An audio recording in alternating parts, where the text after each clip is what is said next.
दोस्तों आज के इस वीडियो में हम लोग द्विघात बहुपद का शून्यक निकालना सीखेंगे। ठीक है, तो आपको ऐसे ही द्विघात बहुपद दे दिया जाएगा और आपसे कहा जाएगा शून्यक निकालिए, या फिर इसके आगे का भी क्वेश्चन पूछ सकता है।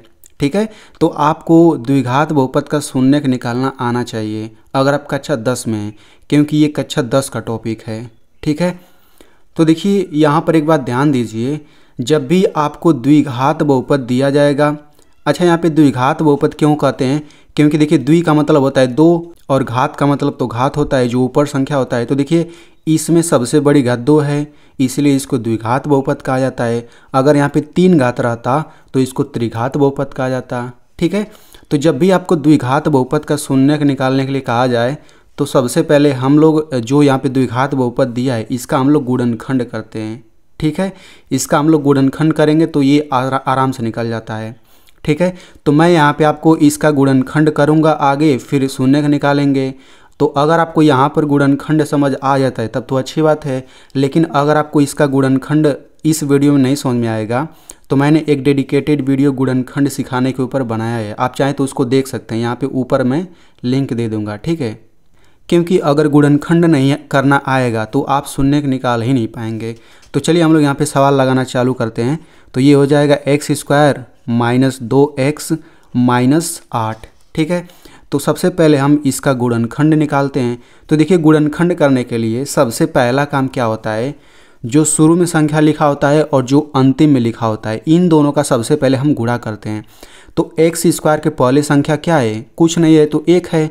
तो 1 और 8 का गुणा करेंगे 8 आ जाएगा। ठीक है, अब आपको ऐसी दो संख्या खोजना है कि इनका गुणा करें तो 8 आ जाए और उन दोनों संख्याओं को घटाने पर ये बीच वाला 2 आना चाहिए।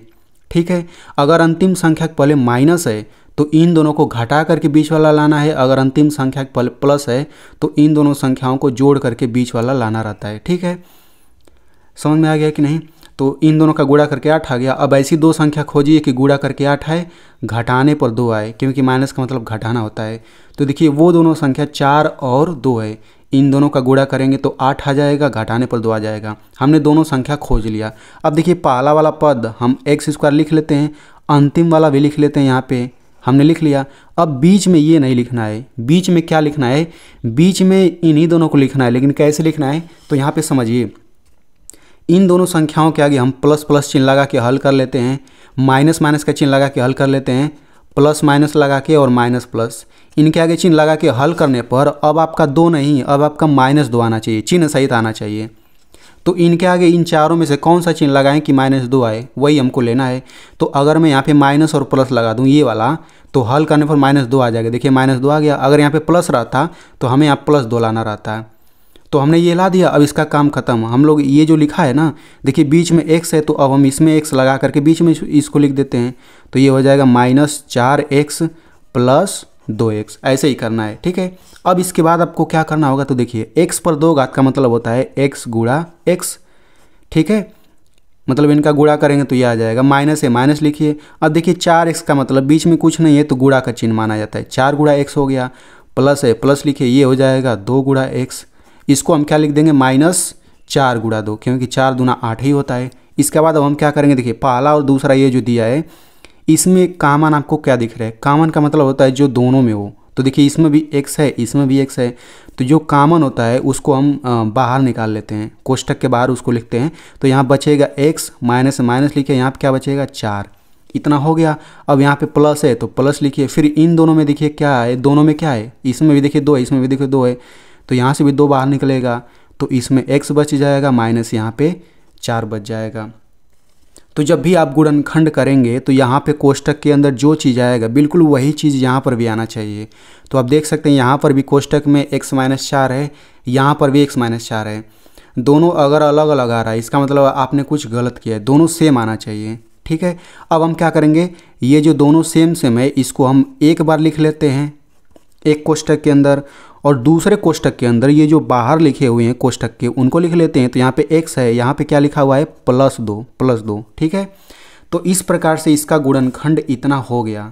तो इसी तरह से सभी द्विघात बहुपद का गुणनखंड करेंगे तो ऐसे ही कोष्टक में आएगा कुछ ना कुछ। तो ये हम बराबर लगा देते हैं। ठीक है, अब यहाँ तक आप पहुँच जाएंगे आराम से। इसके बाद आपको क्या करना है, तो देखिए यहाँ पर जो कोष्टक में लिखा हुआ है इसके बराबर हम लोग अलग से जीरो कर लेते हैं, और यहाँ पर जो लिखा है इसके बराबर भी हम लोग अलग से जीरो कर लेते हैं।